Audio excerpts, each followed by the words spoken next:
Just a plant. Plants differ from animals in lacking specialized sense organs, having no capacity for voluntary movement, having cell walls and growing to suit their surroundings rather than having a fixed body plan. Dictionary, version 1.202, copyright 2005, Apple Computer Incorporated. Sometimes the fearsome gray sky keeps me locked inside all day long, piling my worries high in a heap till the room feels small and I stand with match in hand staring. Unstruck as the match. Unstruck as the flame I won't set to these thoughts that have collected like hair and soot to trouble my corners. I'm not great today, I say to myself and think. It's funny to be affected so by the weather, by the shade of things, that dampness of a soundless sky this color of stone or bone. Perhaps I'm just a plant, starving for sunlight. But does a shrub pass its dull days awaiting as I do, the night's low backdrop, as soft on the mind as it is on the retina? Does a plant think back on itself as a seedling? Does it wonder at the coming of spring? In winter, does it find itself stuck between now and then? I find myself growing or not to suit my surroundings. But my cell walls have doorways, passages through which I exit or enter at the whim of my body plan. Such plan remaining unknown at times even to the most sensitively grasping fingers, feeling for the elusive whiskers of the mole of mystery who pops his head above ground from time to time, roots in mouth, chomping, his teeth yellow as a smoker's, beckoning with blind eyes, then disappearing once again beneath the clay.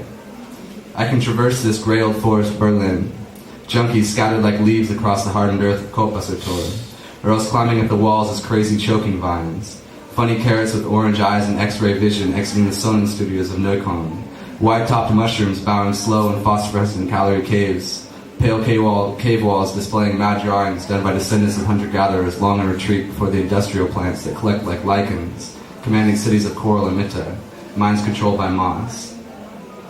And at nightfall, the blooming flora that gather in the sweaty sulfur springs of every Keats, bars and clubs, hothouses buzzing or thumping to the uniform beat of the ants whose colonies grow inside our walls and attics, fluids churning in the cellar and boiling out of taps, wetting the leaves and petals of perpetual springtime, midnight in the botanical gardens, plants exchanging paper, plants wearing cloth, the air full of spores and perfumes, pizza toppings flying everywhere.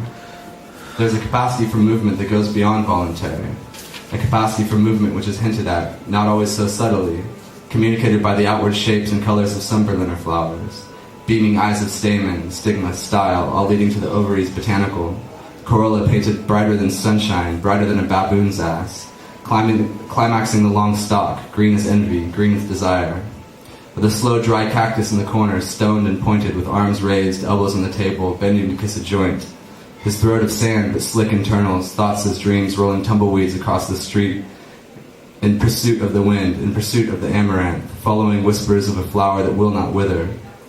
There is no such flower. A blossom will always wither, is why the root is most beautiful, why there must be an underground whose persistence depends not on the weather, nor the shade of things above, why the tuber plays the bass line and the beat is full of blood, and why the old forest Berlin is so rich with life.